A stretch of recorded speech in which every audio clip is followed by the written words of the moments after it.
ಐತಿಹಾಸಿಕ ಒಂದು ದಿನ ಅಂತ ನನ್ನ ಜೀವನದಲ್ಲಿ ಹೇಳ್ಕೊಬೋದು. ನಾವು ಯಾವುದಕ್ಕೂ ಕಡಿಮೆ ಇಲ್ಲ ಮೂಡ್ಲು ಬಾಗಿಲು ಅಂತದಕ್ಕೆ ಸಾಕ್ಷಿಯಾಗಿ ನಮ್ಮ ಮುಳಬಾಗಿಲು ತಾಲೂಕಿನ ಈ ಮುತ್ತು ರತ್ನಗಳು ಕರ್ನಾಟಕ ರಾಜ್ಯದ ಭೂಪಟದಲ್ಲಿ ಮುಳಬಾಗಿಲು ತಾಲೂಕು ಕೂಡ ನಾವು ಕೂಡ ಮುಂದೆ ಇದೀವಿ ಅನ್ನೋದಕ್ಕೆ ನಿಮ್ಮ ಹಿಂದೆ ನಾವು ಖಂಡಿತವಾಗ್ಲೂ ಹೇಳ್ತೀವಿ. ಅದಕ್ಕೆ ಯಾವುದೇ ಅನುಸ ಆಗಬೇಕಾದ್ರೂ ಕೂಡ ನಾನು ಖಂಡಿತವಾಗಿ ನಾನು ಮಾಡ್ಕೊಡಕ್ಕೆ ಸದಾ ಸಿದ್ಧವಾಗಿರ್ತೀನಿ ಅಂತ ಹೇಳ್ತಾ ವಿಶೇಷವಾಗಿ ನಿಮಗೆ ಒಂದು ಅಭಿನಂದನೆ ಸಲ್ಲಿಸ್ತಾ ಇದ್ದೀನಿ.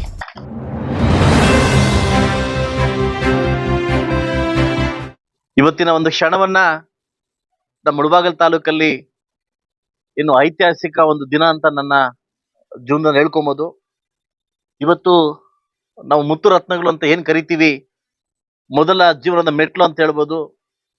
ಇವತ್ತು SLC ಉತ್ತೀರ್ಣ ಆಗಿರ್ತಕ್ಕಂಥ ಮಕ್ಕಳಲ್ಲಿ 15 ಜನ ಮಕ್ಕಳು ನಮ್ಮ ಮುಳಬಾಗಿಲು ತಾಲೂಕಿನ ಈ ಮುತ್ತು ರತ್ನಗಳು ಇಡೀ ಕರ್ನಾಟಕ ರಾಜ್ಯವನ್ನೇ ನಾವು ಯಾವುದಕ್ಕೂ ಕಡಿಮೆ ಇಲ್ಲ ಮೂಡ್ಲು ಬಾಗಿಲು ಅಂತದಕ್ಕೆ ಸಾಕ್ಷಿಯಾಗಿ ಇವತ್ತು 625ಕ್ಕೆ 621 ಅಂಕ ತಗೊಳ್ಳೋ ಮುಖಾಂತರವಾಗಿ ಕರ್ನಾಟಕ ರಾಜ್ಯದ ಭೂಪಟದಲ್ಲಿ ಮುಳಬಾಗಿಲು ತಾಲೂಕು ಕೂಡ ನಾವು ಕೂಡ ಮುಂದೆ ಇದೀವಿ ಅನ್ನೋದಕ್ಕೆ ಸಾಕ್ಷಿಯಾಗಿ ಹೊರಬಿರ್ತಕ್ಕಂಥ ಮಕ್ಕಳಿಗೆ ಇವತ್ತೊಬ್ಬ ಶಾಸಕರಾಗಿ ನಾವೆಲ್ಲ ನಾಯಕರು ಮತ್ತೆಲ್ಲ ನಮ್ಮ ಡಿಪಾರ್ಟ್ಮೆಂಟ್ ಸೇರಿ ಇವತ್ತು ಅಭಿನಂದನೆ ಸಲ್ಲಿಸ್ತಾ ಇದ್ದೀವಿ.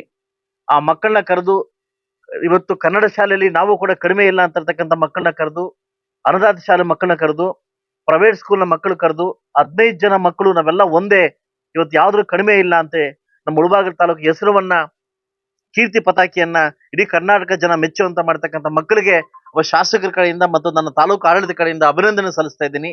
ಮೊಟ್ಟ ಮೊದಲ ಬಾರಿಗೆ ಈ 15 ಮಕ್ಕಳನ್ನ ಕರೆದು ಮತ್ತು ಶಾಲೆ ಹೆಡ್ ಮಾಸ್ಟರ್ ಕರೆದು ಮತ್ತು ಪೋಷಕರು ಕರೆದು ಸನ್ಮಾನವನ್ನ ಮಾಡಿ ಇನ್ನು ಮುಂದಿನ ಭವಿಷ್ಯ ಒಳ್ಳೇದಾಗ್ಲಿ ಅಂತ ನಾನು ಬಯಸ್ತಾ ಇದ್ದೀನಿ.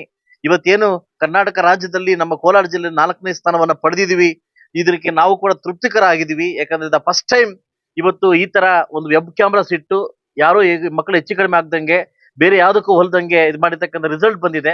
CC ಕ್ಯಾಮ್ರಾ ಇಟ್ಟು ಇದು ಮುಂದಿನ ದಿವಸದಲ್ಲಿ 2 ವರ್ಷ 3 ವರ್ಷದಲ್ಲಿ ಒಳ್ಳೆ ಮಟ್ಟಕ್ಕೆ ಬರುತ್ತೆ ಅನ್ನೋ ಒಂದು ಅಭಿಪ್ರಾಯ ನನಗಿದೆ. ಇವತ್ತೊಬ್ಬ ಶಾಸಕನಾಗಿ ಈ ಮುತ್ತು ರತ್ನಗಳಿಗೆ ಮುಂದಿನ ನಿಮ್ಮ ಭವಿಷ್ಯ ಆಕಾಶದಲ್ಲಿ ಇರ್ತಕ್ಕಂಥ ಚಂದ್ರ ಹಾಗೆ ನಕ್ಷತ್ರಗಳಾಗೆ ಮೆರೀತಾ ಇರ್ಲಿ. ನಿಮ್ಮ ಹಿಂದೆ ನಾವು ಖಂಡಿತವಾಗ್ಲೂ ಹೇಳ್ತೀವಿ. ನಾನು ಮೊದಲಿಂದ ನಿಮ್ಮ ಹತ್ರ ಹೇಳ್ಕೊಂಡ್ ಬರ್ತಾ ಇದ್ದೆ, ನಾನು ಏನಂತಂದ್ರೆ ಒಂದು ಶೈಕ್ಷಣಿಕ ಕ್ಷೇತ್ರಕ್ಕೆ ಒತ್ತು ಕೊಡ್ತಕ್ಕಂಥ ಹಾರ್ದ ಕರ್ತವ್ಯನ ನಾನು ವಹಿಸ್ಕೊಂತೀನಿ ಅಂತ ಎಲ್ಲಾ ಶಾಲೆಗಳನ್ನ ಮೀಟ್ ಮಾಡಿ ಎಲ್ಲಾ ಹೆಡ್ ಮಾಸ್ಟರ್ನ ಕರೆದು ಇವತ್ತು ಏನು ಪೇರೆಂಟ್ಸ್ ಡೇ ಮಾಡ್ಬೇಕು, ಬರೀ ನಾನು ಒಬ್ಬರೇ ಟೀಚರ್ಸ್ ಮಾತ್ರ ನಾವು ಜವಾಬ್ದಾರಿ ಇಲ್ಲ, ಪೇರೆಂಟ್ಸ್ ಕೂಡ ಜವಾಬ್ದಾರಿ ಅಂದ್ಬಿಟ್ಟು ನೂತನವಾಗಿ ಇವತ್ತು ಪೋಷಕರ ದಿನ ಅಂತ ಮಾಡಿದ್ವಿ. ನಮ್ಮ BO ಎಲ್ಲ ಸೇರ್ಕೊಂಡು ಪೋಷಕರ ದಿನ ಅಂತ ಮಾಡಿದ್ವಿ. ಮಕ್ಕಳನ್ನ ಹೇಗೆ ಎಚ್ಚೆತ್ಕೊಬೇಕು ಅನ್ನೋದನ್ನ ನಾವು ಕಲಿಸಿದ್ವಿ. ಸೊ ಅದರಿಂದ ಈ ಎಲ್ಲಾ 15 ಮಕ್ಕಳು ಕೂಡ ಮುಂದಿನ ಭವಿಷ್ಯದಲ್ಲಿ ಒಳ್ಳೆ ಮಟ್ಟಕ್ಕೆ ಹೋಗ್ಲಿ ಅಂತ ನಮ್ಮ ಶಾಸಕರ ಕಡೆಯಿಂದ ನಮ್ಮ ತಾಲೂಕು ಆಡಳಿತ ಕಡೆಯಿಂದ ಎಲ್ರಿಗೂ ಅಭಿನಂದನೆ ಸಲ್ಲಿಸುವ ಮುಖಾಂತರವಾಗಿ ಯಾರಿಗೆ ಏನೇ ಮುಂದಿನ ಭವಿಷ್ಯದಲ್ಲಿ ನಿಮ್ಮ 15 ಜನ ಇನ್ನೂ ಮಕ್ಕಳು ಸಾಕಷ್ಟು ಜನ ಇದ್ದಾರೆ, ಭವಿಷ್ಯ ನನ್ನ ಮೀಟ್ ಮಾಡ್ಬೋದು. ನಾನು ನಮ್ಮನ್ನ ಪರ್ಸನಲ್ ಮೀಟ್ ಮಾಡ್ತೀನಿ. ಮುಂದಿನ ನಿಮ್ಮ ಭವಿಷ್ಯಕ್ಕೆ ಯಾವ ಕೋರ್ಸ್ ತಗೊಂತೀರಿ ಅದಕ್ಕೆ ಯಾವುದೇ ಅನುಸ ಆಗಬೇಕಾದ್ರೂ ಕೂಡ ನಾನು ಖಂಡಿತವಾಗಿ ನಾನು ಮಾಡ್ಕೊಡಕ್ಕೆ ಸದಾ ಸಿದ್ಧವಾಗಿರ್ತೀನಿ ಅಂತ ಹೇಳ್ತಾ, ಸೊ ನಾನು ನಿಮ್ ಜೊತೆ ಸದಾ ಸಿದ್ಧವಾಗಿರ್ತೀನಿ. ನಮ್ಮೆಲ್ಲರ ಭವಿಷ್ಯ ಒಂದು ಸದೃಢ ಮತ್ತು ಸಮೃದ್ಧಿ ಮುಳಬಾಗಿಲು ಕಟ್ಟಲಿಕ್ಕೆ ನಾವು ಶತಪ್ರಯತ್ನವನ್ನು ಮಾಡೋಣ. ಸೊ ಮುಂದಿನ ದಿವಸದ ಎಲ್ಲ ಒಂದು ಅಭಿವೃದ್ಧಿಗೋಸ್ಕರ ಹೋರಾಟ ಮಾಡೋಣ ಅಂತ ಹೇಳ್ತಾ, ಸೊ ನನ್ನ ಕಡೆಯಿಂದ ವಿಶೇಷವಾಗಿ ನಿಮಗೆ ಒಂದು ಅಭಿನಂದನೆ ಸಲ್ಲಿಸ್ತಾ ಇದ್ದೀನಿ.